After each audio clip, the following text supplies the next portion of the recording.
Hi everyone, I'm Glenn Flavor from Boardgames and Bourbon. Right now I'm going to talk to you about a new trio of games being offered on Kickstarter, and they actually all three together look like this, and it's really not much bigger than a deck of bicycle cards. And the games that are in it, I'm going to tell you those three and then specifically focus on one of the games I'm really in love with. So the first game in here is called Kingdom 18. This is by Jason Glover. More or less, you could say that it's kind of like a game of war. You're playing cards. You have a fixed set of cards to start. You are putting them down. You're trying to outwit your other person. You reveal the cards. You see who wins. You're building up points, and you do this until you're ultimately victorious. That actually is a cute little game. Itsy Bitsy Dungeon Delve here is a game where you have a chamber, I have a chamber, and the game has a chamber, and then we are taking 4 turns at a time, and we're trying to end up with the most points on all the cards of powers. That's pretty clever too. And the game I'm really in love with is called Shields Up.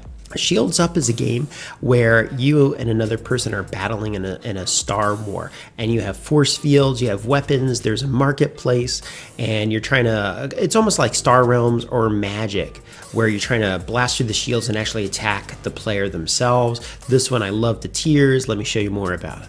Okay everyone, so what I want to do here is show you why I think Shields Up is so clever on many different levels. And so I'm going to start with the packaging. The packaging itself, first of all, it's incredibly small, the size of my palm. It carries the game, but not only that, all of the instructions are right on the inside of it. How great is that? Everything you need to play is right there. Okay, so once you open this out of the container, you're going to get this game that I believe only has 18 cards in it. And the cards in the game have different items that do different effects. You know, you have something like a smuggle that lets you steal cards, things that blow each other up, and these little numbers here on all these different cards, like this death ray that blows you up. This says you have to play 3 cards down in order to blow up another person. Now, what's the implication of that? Well, if we look at the setup, it'll make more sense. So the first thing in this game is it's like Star Realms or it's like Magic, and that you are going to have a shield between you and the opponent. They must blow up that shield and then they attack you and win. So the first thing you do is each player is going to get 2 shields. You get a maximum of 3 per person. There's also going to be a market in the game. Okay, and let's face it this way so you can see it. And let's just pretend there's a bunch of cards here.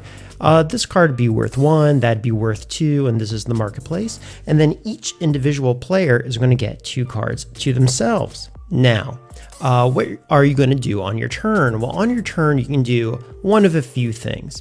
You can either play a card from your hand or you can pick up a card. And even within that, there's a few more iterations of things you can do.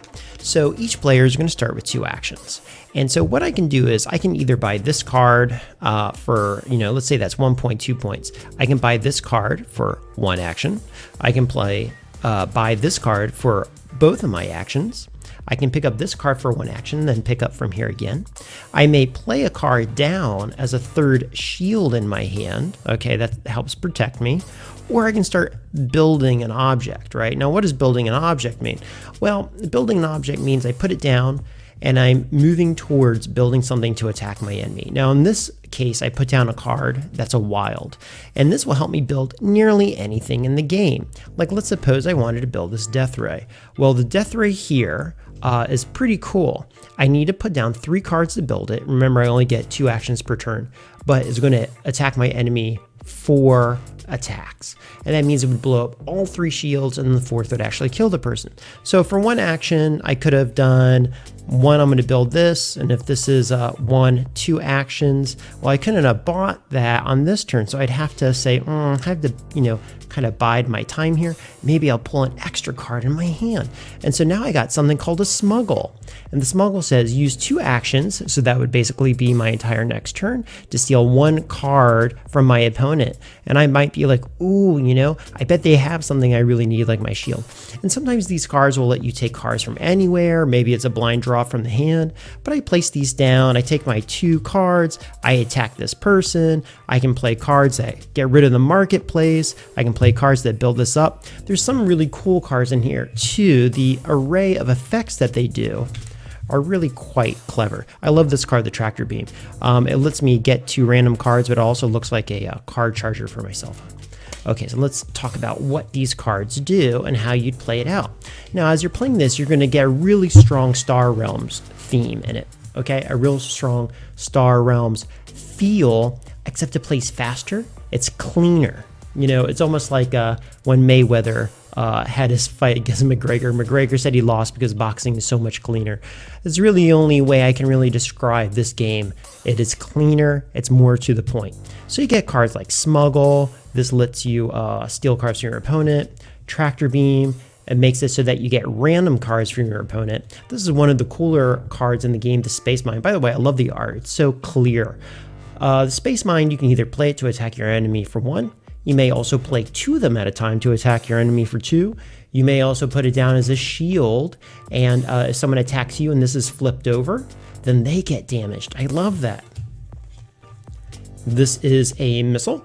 You need to play 2 cards here, and how do I know 2? Because of the 2 symbols on the corner. If I play 2 of these down as my building actions, I can attack my enemy for 2.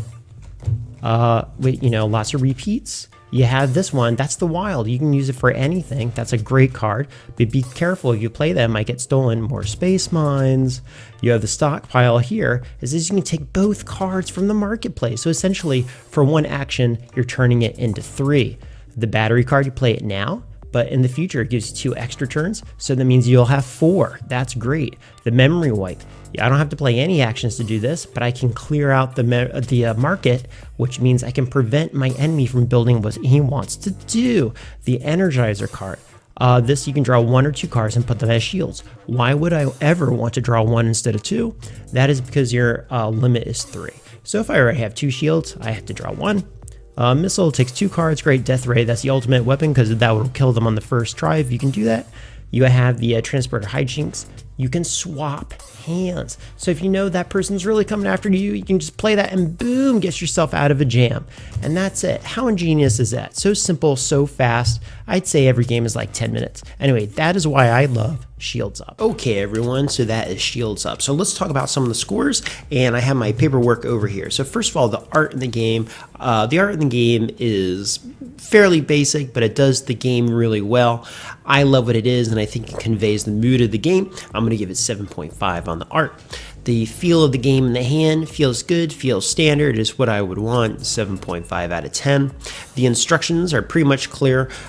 You might want some clarity in there. You know, at one point in the game it says, you know, an old card is worth 1 action, a new card is worth 2 actions, but then you have to ask yourself, if I'm putting 2 cards out at the same time, are they both considered new? Do you decide one is new and one is old? What I heard is you make one be an old one, you make one be a new one, a 1 and a 2 point. That's the only point I had in there. So I give the instructions. They're very few and they're ingeniously done because they're written on the inside of the cover. 8 out of 10 on that. The decisions on the game, you know what you're trying to do. You know you're trying to blow up, but there is a decision like, oh man, they're going to attack me. Do I go for it? Do I do this? They're lighthearted, but they are real decisions. I give it an 8 out of 10. And finally, the fun factor of this game, man, I have had a great time every time I've played it. It is one of the games I've played many times in a row. So for that, I'm going to give it 9 out of 10. Okay. So that is Shields Up specifically. It is one out of a set of games that are coming out. This one, I would probably do it alone, just have a copy of this. This one was pretty fun too. I really enjoyed this, and I played this a few times in a row, and I got really good responses on it. And this one is definitely the most learned of all the games. This one here is because what happens in this game is you're playing that war, but everyone knows what your cards are, and so it's a much more strategic experience as well. Okay, and all these would be great when you're traveling on a bus or on a train or something like that. You need it. Anyway, so once again, and that's by Concrete Canoe. I think this is a pretty neat little project, and I'm always a fan of small games, easy to go, easy to set up, and I love seeing the new companies come out there. Okay, all right, thank you everyone. I'll talk to you soon. Until next time, take care.